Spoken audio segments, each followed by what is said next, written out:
தேர்தல்ல வாக்குக்கு காசு கொடுக்காம நல்ல மானமுள்ள வீர ஆண்மகன் என்னை வென்று காட்டுறான் ஒருத்தன் வாக்குக்கு காசு கொடுக்க கூடாது. நில்லு, தேர்தலை பார்ப்போம்.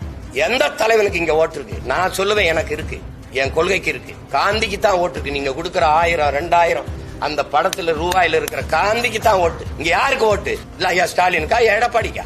என் தாய் நிலத்துல உட்கார்ந்துகிட்டு என்ன திராவிடம்னா என்னன்னு சொல்றா? எதுக்கு கொண்டு வரப்பட்டதுன்னு சொல்ற? ஆரியத்தை எதுக்கு ஸ்ரீசேகரி இந்த மைத்திரியை நீங்க கட்சியில சேர்த்து வந்த திராவிடம் 30 ஆண்டுகளா உன் திராவிடம் ஆரிய பெண்ணை தலைமையேற்றுச்சடா.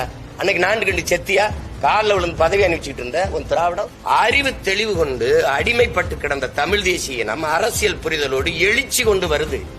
ஒரு பெரிய எழுச்சி கொண்டு எழுந்து வருது தமிழ் தேசிய அரசியல் தெரியாம குறுக்கா திராவிடம் என்னது? நீ நல்ல வீரனா இருந்தா ஈவேராங்கிற என் தந்தை பெரியாரை சீமான் எதிர்த்து பேசிட்டான்.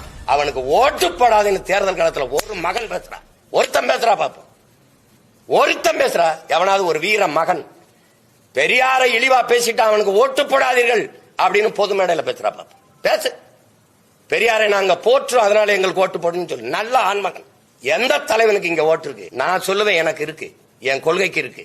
எனக்கு விழுந்த ஓட்டு 1 ரூபா பணம் வாங்காம என் சொந்தங்கள் என் நோக்கத்திற்கு என் கொள்கைக்கு போட்ட ஓட்டு. உங்களுக்கு எவருக்காவது ஓட்டு இருக்கா? காந்திக்கு தான் ஓட்டு இருக்கு. நீங்க கொடுக்கற 1000 2000 அந்த படத்துல ரூபாயில இருக்கிற காந்திக்கு தான் ஓட்டு. இங்க யாருக்கு ஓட்டு? உங்க ஈவேராவுக்கு ஓட்டா? இல்ல உங்க ஐயா கருணாநிதிக்கு ஓட்டா? யாருக்கு ஓட்டு? இல்ல ஐயா ஸ்டாலினுக்கா, எடப்பாடிக்கா? வெக்கம் இல்லாம பேசிட்டு இருக்கிறீங்க. தேர்தல்ல வாக்குக்கு காசு கொடுக்காம நல்ல மானமுள்ள வீர ஆண்மகன் என்னை வென்று காட்டுறான் ஒருத்தன். வாக்குக்கு காசு கொடுக்க கூடாது. நில்லு, தேர்தலை பார்ப்போம். கூட்டத்துக்கு காசு கொடுக்காம கூட்டி காட்டு பார்ப்போம்.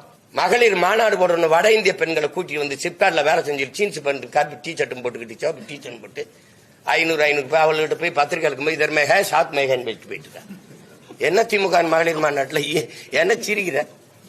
கேவலம். மேசையில பெண்கள் உட்காரக்குள்ள ஒரு பை இருக்கு, எடுத்தா இந்தா பாருங்க தண்ணி, இந்தா பாருங்க பிரியாணி, இந்தா பாருங்க இது. கால கொடுமை. செத்து போன தத்துவங்களை வச்சுக்கிட்டு நான் தான் பல முறை சொல்லிட்டேன். வைத்தியகாந்த் இருந்தாலும் உச்சக்கட்ட காட்சி பத்திரிக்கா கிளைமேக்ஸ் 2 அடுக்குக்கு முன்னாடி ஐயா விஜயகாந்த் கொல்லப்பட்டுருவாப்ல.